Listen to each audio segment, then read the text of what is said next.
Shalom, queridos, a graça e a paz do nosso Deus. Mais uma exposição da palavra do Senhor e hoje nós queremos falar muito seriamente sobre um livro muito pouco explanado, mas de uma importância vital na vida de muitos crentes. Precisamos falar sobre o livro de Judas. Hoje eu vou passar somente vamos dizer, uma parte superficial, não vou conseguir falar tudo.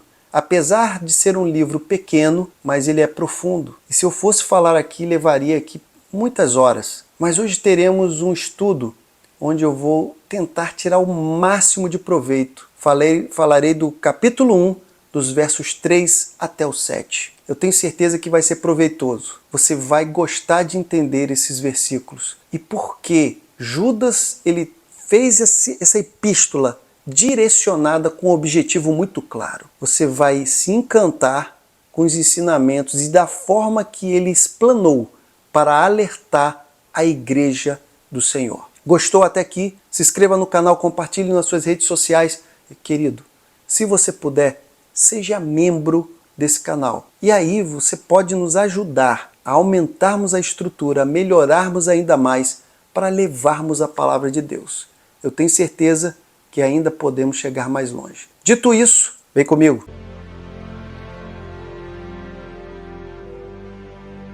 Eu gostaria de falar rapidamente, sem me alongar, porque o assunto é muito interessante. Esse livro de Judas aqui, que era um meio-irmão de Jesus, é muito interessante, principalmente porque ele é uma pessoa que agora se declara realmente sendo servo, sendo humilde, servo do Senhor. Ele não chega ali querendo falar, olha, eu sou aqui o meio-irmão de Jesus, o conheço muito bem. Não, chegou com humildade. E essa carta, provavelmente foi escrita nos anos 60 e 80 depois de Cristo. E ele é uma carta curta, como eu disse aqui, mas totalmente focada. Ela foi direcionada em proteger a fé da igreja contra a corrupção interna. Tá, queridos? Não era o ataque externo de pessoas que estavam lá no mundão querendo ali acabar com a igreja, não. Eram pessoas de dentro. Nós vamos entender aqui. Essa advertência aos cristãos eram sobre os falsos mestres, aqueles que haviam se infiltrado na igreja, aqueles que estavam distorcendo a graça de Deus, negando a autoridade de Jesus Cristo. E esses falsos profetas estavam transformando a liberdade em Cristo em uma desculpa para viver uma vida imoral, uma vida de qualquer maneira. E claro, queridos, Judas aqui, mediante tudo isso, ele sente aqui a necessidade, onde ele se vê compelido urgentemente a confrontar esse problema e incentivar os cristãos a defenderem a fé. Então, queridos, a título de uma introdução bem sintetizada, nós estamos aqui falando isso. Mas agora eu quero falar sobre versículo a versículo. Eu quero pegar do verso 3 até o verso 7 e eu gostaria que você prestasse muita atenção. Muita atenção, porque esse livro, apesar de ser bem pequeno, como eu disse, mas ele possui aqui características e formas em que Judas se utiliza para poder alertar a igreja através dos exemplos, através de onde ele pega as informações, muito rica.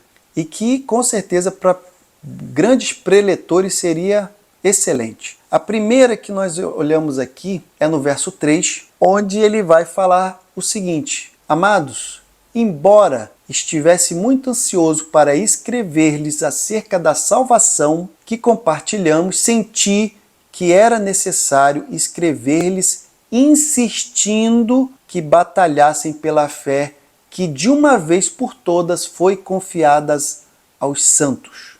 Então, queridos, Judas deixa muito claro que a intenção, em primeiro lugar, que ele tinha em seu coração não era de enviar esse alerta, essa advertência, essa proteção de batalha da fé. Não. Ele queria falar da salvação que uma vez tinha sido dada aos santos. Ele queria falar mais sobre como, para fortalecer a fé da igreja. Mas, no entanto, ele se vê ali como uma medida preventiva e até mesmo de urgência. Ele precisava fazer uma carta de encorajamento para que eles pudessem ali perceber que tinha algo muito maior e que estava sendo um perigo dentro da casa de Deus. Então ele vai convocar a todos eles para batalharem pela fé. E esse termo, queridos, sugere sim uma luta, quase que uma guerra, onde os cristãos precisavam defender o ensinamento da fé que receberam. E essa fé que foi dada uma vez por todas. Aquele ensinamento que não mudou. Aquilo que foi passado para eles, eles devem continuar naquela mesma linha, não pode mudar. Assim como Paulo falou, ainda que um anjo vos pregue outra palavra, né? A gente não pode sair. Judas estava totalmente preocupado com que a fé deles estivesse em perigo, porque esses falsos mestres estavam distorcendo a verdade. Então o objetivo logo para a batalha pela fé é exatamente isso. Eles precisavam lutar contra algo que estava crescendo no meio do arraial. Realmente eles precisavam. O que eu vou trazer aqui logo na sequência é sobre o verso 4, que fala sobre a identidade dos infiltrados.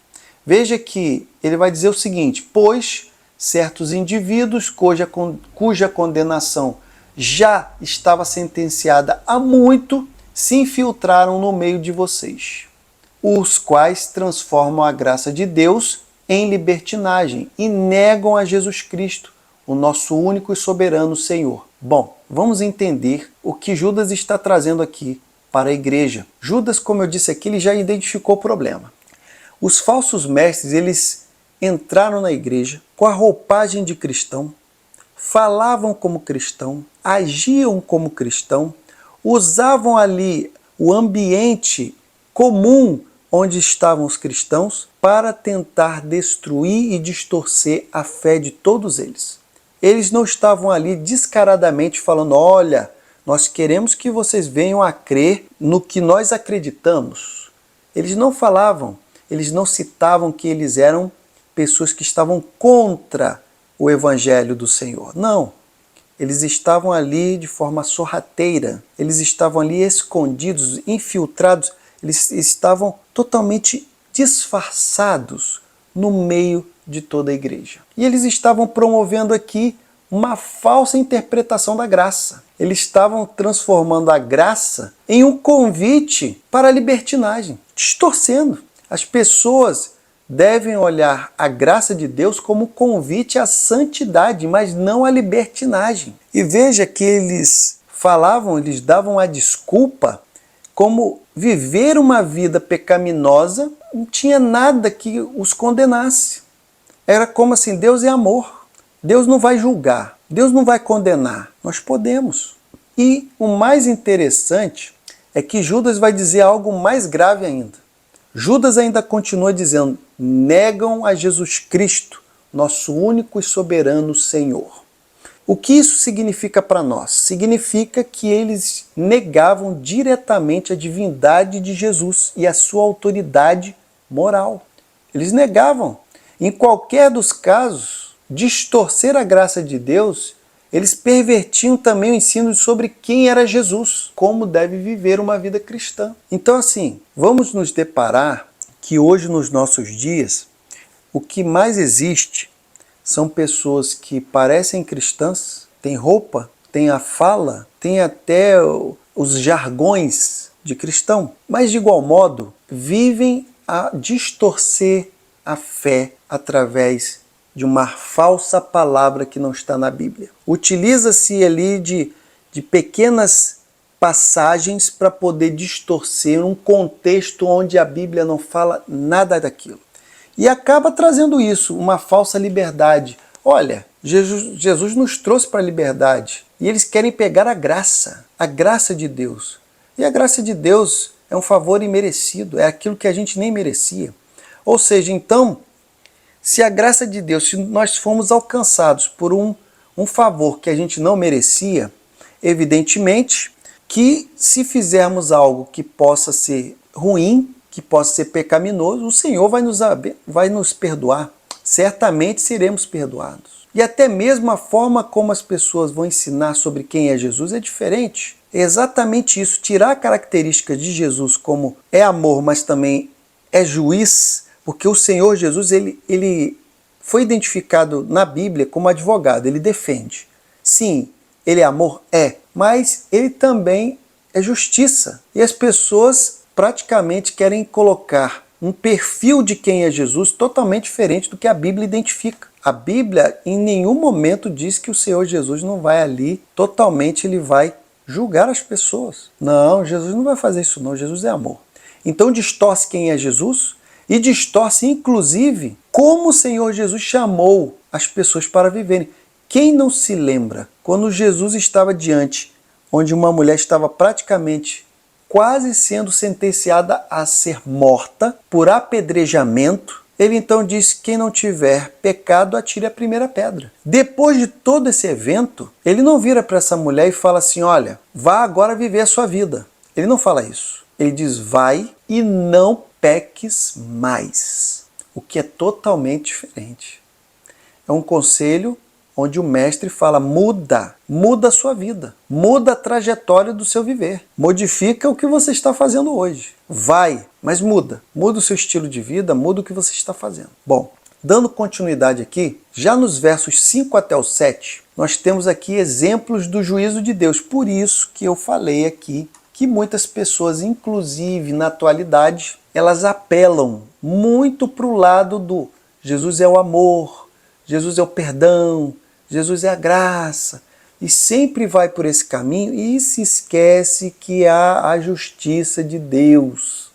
E é exatamente isso que Judas vai trazer à memória. Veja o que Judas vai trazer aqui. Judas, no verso 5, ele lembra os seus ouvintes, aqueles que estão lendo, aqueles que estão entendendo a epístola, onde ele vai lembrar de que Deus libertou o povo de Israel no Egito, mas que posteriormente ele destruiu todos aqueles que não creram. Ou seja, embora todos esses tivessem experimentado o favor de Deus, o livramento de Deus, nem todos esses foram fiéis. E qual foi o final deles? A punição. Eles não entraram na terra prometida. Mas o que aconteceu no meio do caminho, queridos? Eles se prostituíram espiritualmente. O bezerro de ouro, quantas vezes eles ficavam ali querendo voltar para o Egito, como o Egito era bom, e agora a gente está padecendo nesse deserto. Nós precisamos de um Deus para adorar, precisamos de um Deus, cadê Moisés, cadê Moisés? Uma prostituição espiritual tremenda. O segundo exemplo que Judas vai trazer no verso 6 são os anjos que pecaram. Ele menciona sobre os anjos, falando: não conservaram sua posição de autoridade e foram aprisionados. E aqui ele provavelmente está se referindo aos anjos que se rebelaram contra Deus, aqueles que deram ouvidos a quem não deveria, aqueles que não mantiveram a sua posição e que ouviram aquele que já se utilizou de uma soberba, de uma mentira, e ali queria ser maior do que todos, e dali todos eles caíram. Então, queridos, mais uma vez, os anjos pecaram, não se conservaram, eles se prostituíram espiritualmente, eles foram criados para um fim determinado. E de repente eles acabam abandonando a sua posição, abandonando a sua essência. A essência era adorar o Criador. Eles abandonam isso. O terceiro exemplo que é trazido aqui por Judas é de Sodoma e Gomorra no verso 7. As cidades de Sodoma e Gomorra são usadas aqui como exemplo de um juízo severo devido à imoralidade e às relações íntimas que não eram naturais. Então, queridos, essas cidades foram destruídas com fogo, simbolizando o castigo eterno. Isso reforça a seriedade do pecado. O pecado é sério. E também traz como Deus pode responder a uma imoralidade persistente. As pessoas costumam dizer: é fraqueza da carne. Porque isso daqui está inerente, porque somos pecadores. E se esquecem que não adianta persistir no pecado, permanecer nele, vai ter sim o seu juízo. E quando nós estamos falando de Sodoma e Gomorra, nós estamos falando também de moralidade espiritual. Tinha a imoralidade carnal, mas tinha a espiritual também. Veja os dois exemplos de imoralidade que nós vimos aqui. O povo de Deus no Egito, que praticamente não foi fiel, se desviou. Falamos aqui dos anjos, que ainda que não tivessem nenhuma carnalidade, mas espiritualmente e moralmente, eles caíram. Em terceiro lugar, estamos falando de uma cidade perdida, Sodoma e Gomorra, onde não teve como fazer. 3 exemplos que ilustram como Deus julga o pecado e a rebeldia. Mesmo que entre esses aí já tenham pessoas que tenham recebido o favor de Deus, como foi o povo de Israel. Ainda assim, Judas aqui está mostrando que Deus puniu os rebeldes e julgará aqueles que se desviam da fé e que levam outros a fazerem o mesmo. O que eu quero trazer aqui, queridos, é que nós não podemos nos esquecer de que a maior preocupação de Judas não eram porque essas pessoas estavam perdidas, esses infiltrados, mas eram porque essas pessoas tinham o objetivo de levar outras com elas. Então, pense, se tem ali, todos falam nesse exemplo, que uma maçã podre, ela contamina as outras. Então, queridos, nós precisamos nos atentar para esse pequeno estudo que estamos trazendo aqui sobre o livro de Judas. Ele é muito mais rico, muito mais rico. Eu poderia trazer os outros exemplos que Judas vai trazendo de 3 em 3.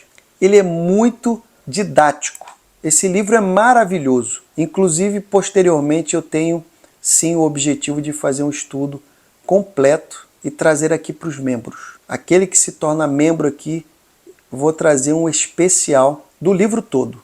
Vou dividir aí em pelo menos 3 a 4 partes, mas vai ser completo. Queridos, essa carta de Judas, ela realmente traz aqui um propósito muito grande de proteger, de trazer os fiéis para batalharem pela fé e trazer à luz aqueles que estão se infiltrando na casa, na comunidade do Senhor. E isso tem acontecido nos dias de hoje. Queridos, é o que mais tem acontecido. O que mais tem acontecido. A defesa da fé nunca se fez tão importante como nos dias de hoje, porque as pessoas hoje estão mudando a graça de Deus. Eles estão fazendo a supergraça. E isso está atropelando todas as demais coisas, até os princípios de Deus as pessoas estão colocando lá embaixo. Precisamos nos alertar, assim como Judas quis alertar a igreja. E olha aqui, mais um detalhe que eu posso aqui esclarecer para os amados, é que como Paulo, quando ele mandava uma carta, ele dizia que era aos coríntios, era às pessoas de Éfeso, era para os gálatas, os tessalonicenses. Mas no caso de Judas, veja que ele não identifica para nenhuma igreja específica, para nenhuma comunidade específica. O que traz ainda uma relevância ainda maior, onde traz hoje para todos nós, que somos igrejas de Cristo, para todos nós que precisamos ter o cuidado, o zelo para identificarmos pessoas que se infiltram, tentando modificar, negando a essência de Jesus, negando quem é Jesus. Ah, Jesus é isso, Jesus é amor, Jesus... Distorce e ainda traz ali o malefício de estar levando outras pessoas fiéis, temerosas, que realmente são pessoas que buscam a palavra de Deus, buscam a Deus, estão desviando essas pessoas. Estão ali atrapalhando a vida dessas pessoas. Precisamos alertarmos contra isso, precisamos vigiarmos cada vez mais. E por esse pequeno e rápido estudo, peço que você continue conosco, se inscreva, compartilhe e até a próxima.